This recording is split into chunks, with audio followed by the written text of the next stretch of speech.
So we are now studying the book of Daniel, part 1, chapters 1 through 6. We are currently on the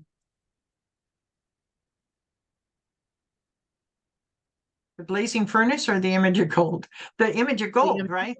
Yeah. Yes. The image of gold, chapter 5. And so let me get that here. Oh, yeah, that's right. The image of gold, and it will be Daniel 3, 1 through 18. Okay, Daniel 3:1. King Nebuchadnezzar made an image of gold, 60 cubits high and 60 cubits wide, and set it up on the plain of Dura in the province of Babylon. Right. What did King Nebuchadnezzar make? He made a image of gold. Okay. There is some question as to what this image represented. Was it the statue of his dream, or an image of the god Nebo that Nebuchadnezzar is named after, or an image of King Nebuchadnezzar himself? No one knows for sure. Also, it would have been probably wood plated with gold, not completely made out of gold, or it would not have been strong enough to stand. What was the height and weight of the statue? It was 60 cubits high and 60 cubits wide. 6 cubits wide, yeah. This is roughly 90 feet high and 9 feet wide. Where did the king place the statue? On the plain of Dura. Today, Dura is considered to be southeast of Babylon, near a small river and mounds bearing the name of Duar or Dwar. There's also appears to be a base of a great statue still there. What do you think King Nebuchadnezzar made the statue to resemble? Himself, the statue of the dream, or the god he's named after? See, I was kind of torn on this one, and I put himself. I mean, it could be true. I think it's definitely not the god he's named after, in my opinion. So it's either the statue he saw and I think since it's full gold, it's him, not the statue he saw, or he would have made it into different parts. Yeah, that's why I think it's himself, because he was the head of gold, and so he makes the whole thing of gold. So that's what I think too.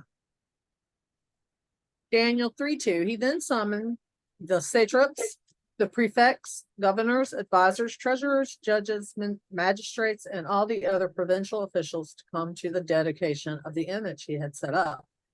So the satraps, prefects, governors, advisors, treasurers, judges, magistrates, and all the other provincial officials assembled for the dedication of the image that King Nebuchadnezzar had set up, and they stood before it. So who are these people? Satraps, also known as princes, are governors of the provinces. Prefects, also known as captains, are the law administrators. Governors are the leaders of states. Advisors are also counselors, and we met these before. Treasurers handle the money of the regions. Judges are part of the judicial system. Magistrates are like sheriffs. So basically all the people of royalty, military, and administrative positions. Why did he summon all these different types of officials? Because he wanted them to be present for the dedication. Right. Why didn't he summon the common people? I think because in his eyes, they weren't important and they didn't really matter. Did all these people the king summoned come to the dedication? Yes. Would Shadrach, Meshach, and Abednego have been invited to this dedication? Yes. Would Daniel have been invited? Yes, he would have. Based on the scripture from Leviticus below, will the Jewish advisors have a problem? Leviticus 26:1. Do not make idols or set up an image or a sacred stone for yourselves, and do not place a carved stone in your land to bow down before it. I am the Lord your God. Yes, they're going to have an issue with it because it gets against their religion. Right, yeah.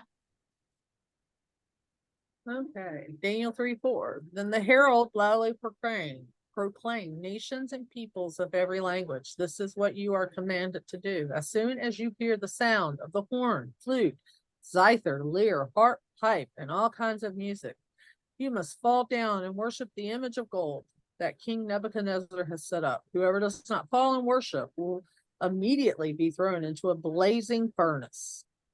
The zither is a stringed instrument consisting of many strings across the thin, flat body. Sorry. What did the herald tell all the people present at the dedication? That as soon as they heard the music, they were to fall down and worship the statue. Right. What happens if anyone doesn't fall down and worship? They're going to be thrown into a blazing furnace. So based on Daniel 3:5, who else has been summoned to the dedication? Musicians. Right, obviously. Why do you think the king had music played to signal when the people were to worship the statue? So the masses would know when they were supposed to start worshiping it. Right. It They was- can hear the music from far away too, you know. Just as the Jews would feel about bowing down to this statue will be how tribulation saints and Jews feel about the statue that the Antichrist will build in the temple at Jerusalem. See Revelations 13:14 through 16. Therefore, Daniel 3:7, therefore, as soon as they heard the sound of the horn, flute, zither, lyre, harp, and all kinds of music, all the nations and peoples of every language fell down and worshiped the image of the king of image of gold that King Nebuchadnezzar had set up. Right. Daniel 3:8. At this time, some astrologers came forward and denounced the Jews. They said to King Nebuchadnezzar, may the king live forever. Your majesty has issued a decree that everyone who hears the sound of the horn, flute, zither, lyre, harp, pipe, and all kinds of music must fall down and worship the image of gold. And that whoever does not fall down and worship will be thrown into a blazing furnace. But there are some Jews who you have set over the affairs of the province of Babylon, Shadrach, Meshach, and Abednego, who pay no attention to you, your majesty. They neither serve your gods nor worship the image of gold you set up. Based on the story in Daniel 2:31 through 49, would the astrologers have a reason to cause trouble for Daniel, Shadrach, Meshach, and Abednego? Yes. Why? Because they would not like how highly they are looked upon by the king. Right. Did Shadrach, Meshach, and Abednego bow down to the golden statue? No. Why did they not accuse Daniel? I don't think they accused Daniel because I don't think Daniel was there. Yeah, we don't know where Daniel is during this story. I don't think We know. Daniel was there. Yeah. It never says that Daniel was there. Yeah. Yeah, we don't know where Daniel is during the story, but we know he would not have bowed down either. But he must be someplace else at this point. I don't know where. Yeah. Daniel 3:13, furious with rage, Nebuchadnezzar summoned Shadrach, Meshach, and Abednego. So these men were brought before the king, and Nebuchadnezzar said to them, is it true, Shadrach, Meshach, and Abednego, that you do not serve my gods or worship the image of gold I have set up? How did the king feel about Shadrach, Meshach, and Abednego not bowing down to the statue? He was furious with rage.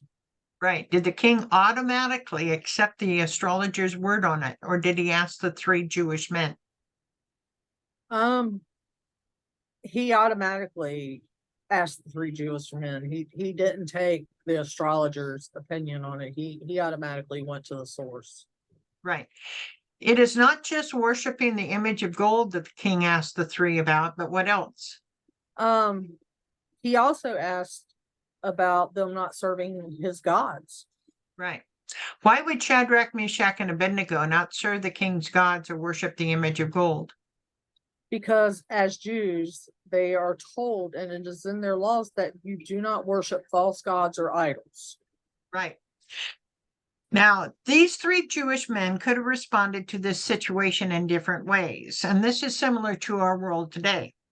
They could have thought, A, there's nothing to be gained by resisting. Wouldn't we do more good by living instead of dying? B, if we do this, God will forgive us. God will understand. This is more than can be expected of us.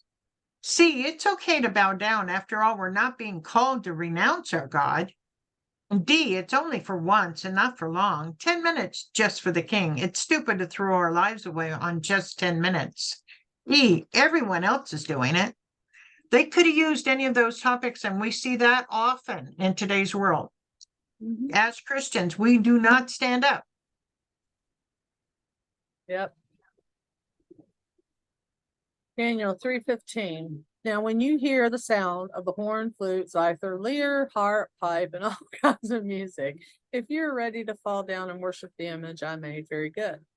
But if you do not worship it, you will be thrown immediately into a blazing fire. Then what God will be able to rescue you from my hand? Right. What is the king going to have play first before his demand? Music. Right. If they decide to bow down, is the fact they did not bow down before forgiven? Yes. If the three Jewish men do not bow down, what will happen to them? Immediately thrown in the furnace. In the last sentence, is God capitalized? No. Why? It's not. It's not. It's not his gods, so he doesn't recognize it as being a he's Right. Babylonian god.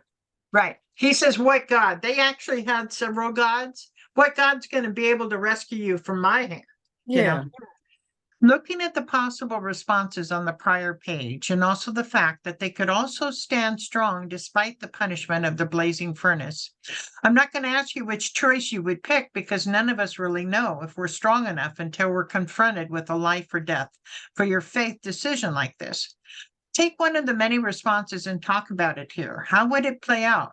Would God support our decision? Would he understand? What is our witness?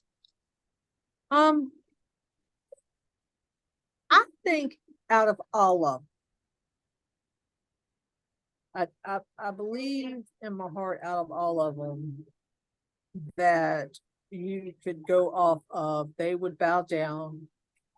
God, knowing what they face, would forgive them because their God is merciful, and God even during this time.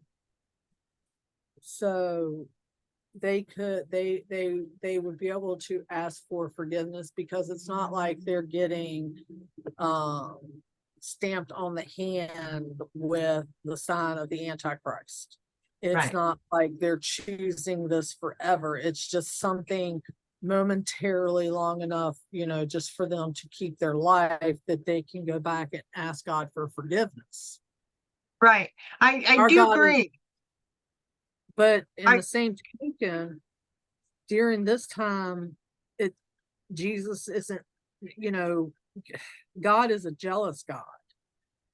So it's kind of hard to determine, because God at this point in time, in the Old Testament, you see that God not only is a loving God, but God is also a jealous God.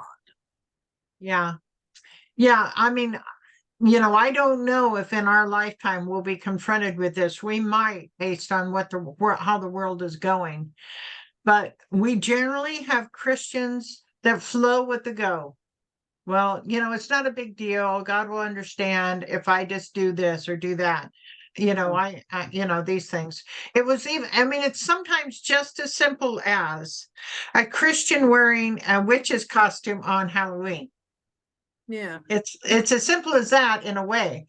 It's not a big deal. I'm still fine with God, the whole thing. But you're making a wrong statement to the world. Yeah, that's And true. so we need to stand. We need to know our Bible well enough to stand, because the Yeah. war is coming, and we need to be able to stand even if we're going to die in it. It's easy to say, though, harder to do. Very true. Okay, Daniel 3:16. Shadrach, Meshach, and Abednego replied to him, King Nebuchadnezzar, we do not need to defend ourselves before you in this matter. If we are thrown into blazing furnace, the God we serve is able to deliver us from it, and he will deliver us from your majesty's hand. But even if he does not, we want you to know, your majesty, that we will not serve your God or worship the good image of gold you have set up. You think about, well, I don't know if I want to get political right now. I'll wait until after the recording.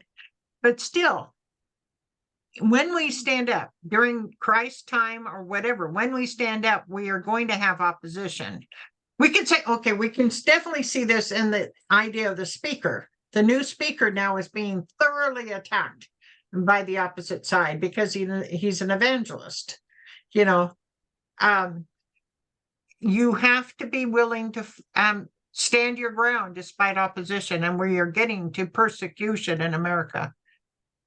Yes. Rephrase, we do not need to defend ourselves before you in this matter. What are they saying?